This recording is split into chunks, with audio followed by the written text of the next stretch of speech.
històrics, o bé, potser ja no ho és, perquè Roger Sánchez, el torneig d'històrics, ara sí, s'ha acabat. S'ha acabat. D'un torneig a l'altre van passar 358 dies, no sabem si seran 358, 360, però queda un any per al proper, però que bé ens ho hem passat, Carles. Ens ho hem passat de fàbula. Ens ha donat molt bon material aquest torneig i de fet ens ha donat un campió que estrena palmarès. I de quina manera l'ha estrenat, perquè ha estat en una final el Terrassa, el campió, que ha hagut de remuntar-li el marcador al Badalona. A tot un Badalona, vigent campió, campió de les últimes dues edicions, equip amb més títols, per tant, molt mèrit.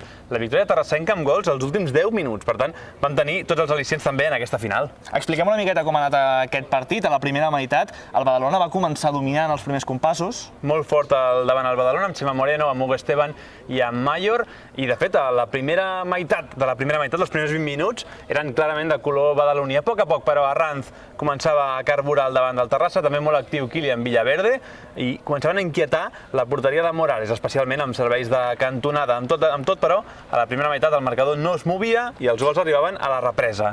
A l'inici de la segona part, pilota en profunditat per a Robert Simón, que la picava molt bé, li posava Boniquet. Molt ben posada. Posada molt bé per Boniquet i picava per sobre Robert Simón per avançar els de Juanma Pons. Era el minut 60, els primers 10 minuts de la segona meitat. I semblava que la història tornava a repetir-se. Una altra vegada el Badalona arribava a la final i semblava que havia d'aconseguir el títol. I hauria estat el rècord, perquè en cap equip ha guanyat encara 3 cops seguits l'històrics, tampoc, evidentment, fins ara tampoc.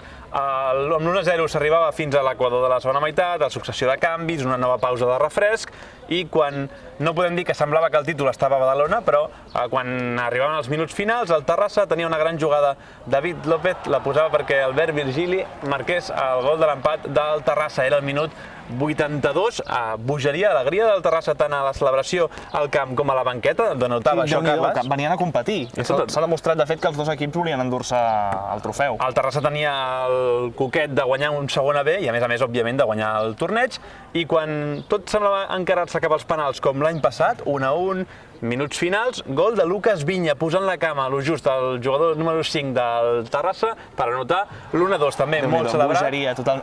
Al camp, a la banqueta i també a la grada, molta afició terrassista. Molta afició garenca, que feia soroll també amb els bombos, i el Badalona, evidentment, també venia a competir, però això cada any ho està fent. Sí, el Badalona és indubtable, que sempre competeix. Els 3 minuts d'afegit ho van intentar contínuament, però les defensava molt bé el Terrassa i acabava alçant el títol. Molt de mèrit per al Terrassa. Al final del partit parlàvem amb dos dels golejadors, el golejador del Badalona, Robert Simón, del conjunt subcampió, i el primer golejador del Terrassa, en aquest cas, Albert Virgili. Sí, ha sigut una llàstima perquè l'equip ha fet el més difícil avançar-se i després ells han jugat molt bé i només queda felicitar-los i ara aprendre d'aquests errors i millorar per la temporada. Un altre cop hem arribat a la final, avui no ha pogut ser, però ja hi ha ganes de l'any vinent. Molt content per aquest partit, aprofitar les ocasions, el gol i la remuntada, contra un segona vez, molt content. Aquí, ja sap, és molt difícil jugar, molta competència, molts fitxatges, tots són molt bons, però aquí estic per aprendre. Aquestes eren les primeres impressions dels jugadors, just en el moment en què havia acabat el partit. De fet, encara no havien ni alçat el trofeu, com parlaven. Era l'impàs entre el xiulet final i l'entrega de premis d'aquests històrics. Els entrenadors també han parlat, ho han fet amb una miqueta més de calma, i amb ells hi ha estat el nostre company Víctor Mur. Bé, doncs estem amb els dos entrenadors dels equips finalistes d'aquesta 34a edició del Torneig Històrics del Futbol Català, amb Juanma Pons, del Club de Futbol Badalona, i amb Xavi Molís, del Terrassa Futbol Club. Juanma, s'ha escapat el títol, el Badalona deixa de regnar l'Històrics, però s'ha vist un bon partit, molt competit i bé en aquest inici de temporada, ¿no? Sí, los dos equipos la verdad es que hemos jugado con intensidad, intentando buscar la victoria y ha sido un partido intenso, disputado. Nos hemos puesto por delante, lo teníamos ahí, pero el Terrassa ahí en la segunda parte pues ha tenido 15 minutos buenos, que nos ha obligado a meternos atrás y bueno, en una jugada ahí por banda han podido tener superioridad numérica en el área, nos han hecho el empate y en estrategia final han dado la vuelta, ¿no? Pero contento por el trabajo del equipo, al final queríamos llegar a la final, por supuesto ganarla. Para nosotros es importante haber jugado 3 partidos en esta semana para tener minutos, repartir minutos y conocernos en el campo. Esteu començant un projecte, que encatçades tu a la banqueta, com estàs veient els teus jugadors en aquest inici, que tindrà una segona B molt i molt complicada? Sí, como siempre la segunda B muy competida, muy igualada. Y el equipo está respondiendo bien, sobre todo las sesiones de entrenamiento son buenas, el equipo está haciendo un buen trabajo. Y se ha visto reflejado en estos 3 días de competición aquí en el torneo de los históricos, ¿no? Ahora queda mucha pretemporada todavía y seguiremos intentando buscar terminar de confeccionar la plantilla y sobre todo pues seguir cogiendo ritmo y llegar en las mejores condiciones para el debut contra el Barça. Doncs moltes gràcies i molta sort. Passem ja a Xavi Molist, campions del torneig històrics en la segona participació del Terrassa. Tu ja coneixies el torneig, però imagino que molt contents per aquest resultat. Sí, contents pel resultat, també per la forma de treballar de tot l'equip. Hem tingut també 3 partits que necessitàvem també per gestionar minuts, per preparar altres coses que ens vindran durant la pretemporada i content sobretot perquè ningú s'ha lesionat, content per la feina que hem fet cada un, que no hem baixat mai els braços amb un rival de superior categoria, que és un molt bon rival. Crec que hem tingut uns últims 20 minuts després del parón molt bons i els hem aconseguit ficar-los a dins la seva àrea, que és molt difícil ficar qualsevol equip dins la seva àrea, i hem tingut la sort de donar la volta al marcador i al final crec que ens mereixíem també fer un molt bon torneig i mica en mica, un passet més i a per la següent cosa que vingui. Hem vist la intensitat del partit, com ho celebràveu a la banqueta, a les graderies, amb molt públic del Terrassa. Significa bastant aquest torneig per vosaltres? Sí, per nosaltres sí, perquè al final és un projecte nou, que només es queden 5 jugadors de la temporada passada i és complicat també conjuntar tanta gent. Al final nosaltres jugar partits ens interessa i donar minuts a tothom, que es coneguin. Poques coses els hem dit, només defensives, d'aquestes 2 setmanes, i els hem deixat bastant marge al jugador que faci el que vulgui una mica de mig camp cap amunt. Estan fent coses, els hem d'acabar de corregir alguns detallets, però estic content del rendiment de tots els jugadors, no n'hi ha cap que hagi baixat el rendiment, sempre intensitat màxima amb el partit i és importantíssim que tots estiguin així enxufats. Doncs felicitats pel treball, pel títol i molta sort durant la temporada, i amb aquestes paraules dels 2 tècnics acabem aquesta presència aquí al torneig històrics amb l'equip guanyador del Terrassa Futbol Club.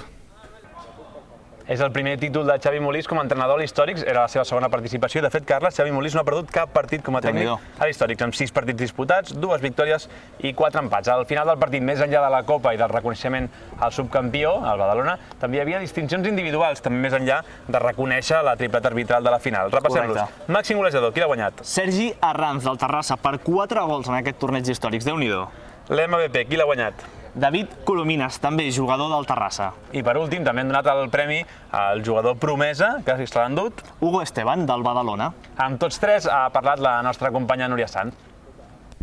Doncs una vegada acabat l'Històrics, estem aquí amb els 3 jugadors que han estat guardonats de manera individual. El primer de tots, el jugador promesa del torneig, Hugo Esteban. No os habéis podido ir con el título a casa, pero tú te llevas este reconocimiento individual. ¿Cómo has visto el partido y cómo aceptas este premio? Bueno, un poco un sabor agridulce porque al principio del partido lo teníamos bastante controlado y hemos hecho las cosas bien. Por la segunda parte hemos tenido 2 fallos puntuales y ahí es donde se ha decidido el partido. Ellos han apretado muy bien y al final se lo han llevado ellos. Así que poco más. Bueno, gracias Hugo y a ver si hay más suerte la pròxima. Estem també amb Sergi Arranz, que ha estat escollit el màxim golejador del torneig. Recordem, Sergi, vas marcar-te un hat-trick a la fase de grups i ahir vas aconseguir el gol que us va forçar a la tanda de penals i us ha permès estar avui aquí a la final. Com has viscut aquest Històrics? Bueno, la veritat que nosaltres veníem des del primer dia a intentar competir. És cert que portem molts minuts de càrrega i al final el que volíem, tant a nivell del cos tècnic com els jugadors, era aconseguir els màxims minuts possibles per estar bé al principi de la temporada. I bueno, a poc hem anat agafant més confiança, coneixent els jugadors, perquè al final hi ha molts jugadors nous, i crec que a poc doncs, sí que és cert que el primer dia, que era més aviat un triangular, doncs vam poder donar un pas important per passar a semifinals. I bueno, ahir el joc no va ser molt fluid, fruit de la calor, me cago en dena que se'n va. Fruit de la calor, però bueno, al final vam poder arribar a la final i jo crec que avui al principi del partit ens ha costat una miqueta perquè ells estaven bastant més forts, però a poc hem anat agafant confiança, a ells els costava més apretar-nos, podíem sortir amb la pilota jugada i hem disposat de diverses ocasions i la segona part jo crec que ha sigut igual. Crec que ells han començat més forts que nosaltres, però a poc hem anat agafant una miqueta més de ritme de partit, més confiança i al final hem pogut remuntar un resultat advers que ha sigut formidable. Perfecte, doncs gràcies i enhorabona. I per últim parlem amb un altre del Terrassa que s'emporta el títol de MVP. David Colomines, com has viscut el torneig? Sou campions i a sobre tu te'n vas amb aquest reconeixement individual. Bueno, la veritat que molt contents. Com ha dit en Sergi, aquests tornejos serveixen per posar-te a punt i la veritat que ens ha anat molt bé. Enllaces, sí que és veritat que en molt poc temps enllaces molts minuts, però al final és el que estem buscant i que ningú es faci mal i si guanyes doncs tot és molt més maco, la veritat que sí. Doncs perfecte, felicitats. I fins aquí les paroles dels 3 jugadors guardonats en aquest Històrics 2019. Moltes gràcies, Núria. Gràcies també a tu, Roger, per aquesta setmana tan intensa de partit de futbol aquí al Guinardó. Cada any, volem dir, sabem que arriba, però quan arriba la vivim moltíssim, però al final passa ràpid. A vegades diem que és com la nit de Reis o les colònies per als nens, que moltes ganes, però passa volant. Potser voldríem que durés 2 setmanes, fins i tot. Correcte, per què no? Si hem de fer agraïments, també ho hem de fer a molta gent que participa en aquest torneig històrics, més enllà de l'equip de premsa, que al final som les persones... Som una part petita una part molt petita de tot aquest torneig. Hi ha moltíssima gent que treballa perquè aquest torneig històrics sigui possible. També volem donar-los les gràcies a tots ells, perquè sense aquesta gent el torneig seria impossible. Segur, exacte. El torneig tornarà la propera temporada, l'any que ve, serà la 35a edició, que es diu aviat. Sense oblidar que al setembre, 7 i 8 de setembre, Històrics femení, la 5a edició, però el masculí, òbviament, l'any vinent, 35a, ens hem de vestir de gala. Haurem de vestir-nos de gala quan arribi aquesta edició. Moltes gràcies a tota la gent que ha assistit al Guinardó, tota la gent que ens ha seguit a distància. Nosaltres, l'any que ve, us hi tornem a esperar.